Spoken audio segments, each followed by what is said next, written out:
In recent years, food delivery services have popped up all over this country, with a lot of areas having multiple different companies really to choose from. Different apps, different services, whatever you want, you can get your food delivered to you. DoorDash has become a hugely popular online app and delivery service. But unfortunately, according to a new class action lawsuit, the tips you're leaving for those food delivery drivers aren't actually making it to the driver. Joining me now to talk about this is Scott Hardy with Top Class Actions. Scott, another disappointing story, I gotta say. DoorDash is one I use all the time, one of the only ones we have in my area. And it's very disappointing to learn from this lawsuit that allegedly the tips aren't going to those drivers. That's very troubling for those of us who use this app.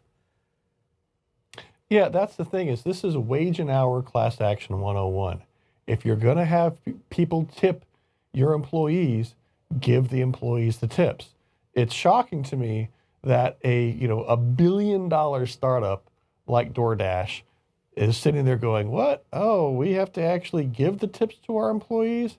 That's crazy. And the way DoorDash is making this happen is that if this delivery driver is taking your food to your door and DoorDash said, hey, we're going to give you $7 for this delivery, then you go ahead and take the food, you offer them a $4 tip, then that $4 just goes into the $7 that DoorDash pays that person. They don't give that tip to them at all, according to this class action, which is terrible. We're always wanting to take care of the drivers. We want to take care of people that take care of us.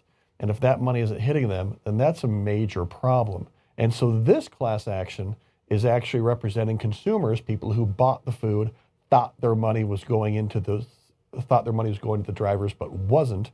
And then there is another class action that's representing the drivers that are saying, hey, where are our tips? Right. I mean, this is a classic case of stolen wages from these workers. These tips are left by the consumers with the assumption that 100% of that is going to the driver. That's why we do it. I'm sure if most people realize, like, oh, the driver's not getting this tip, why would I leave one?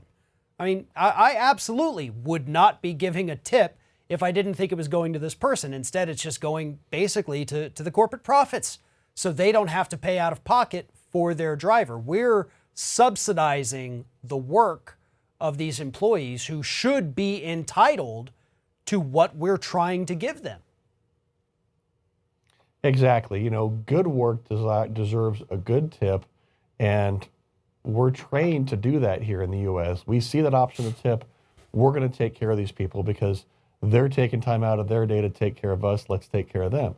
And so for DoorDash to have this policy in place where they're just taking that tip money to subsidize what they're paying their drivers, so we're helping fund the startup for them, not, and in a very kind of cloak and daggerish way because they're hiding it.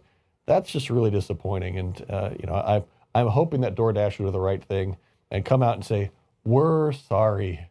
We know people love our service. We know people love the flexibility of using DoorDash.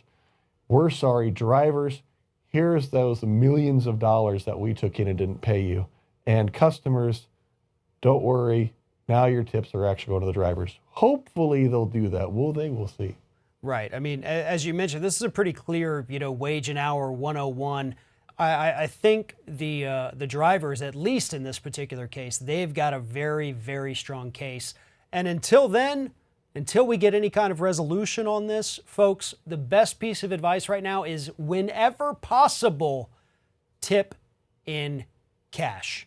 Whether it's DoorDash or any of these other services, whether you're at a restaurant, if you can tip in cash to make sure that it always goes into that person's pocket, do so whenever humanly possible. That is the only way to be absolutely certain that that tip money goes to the server or the driver instead of back to this faceless mega corporation. For more information about this particular issue, follow the link in the description of this video. Head on over to Top Class Actions, and while you're there, make sure you sign up for their weekly newsletter. Scott Hardy with Top Class Actions. Always a pleasure talking to you. Great talking to you, Farron. Thank you.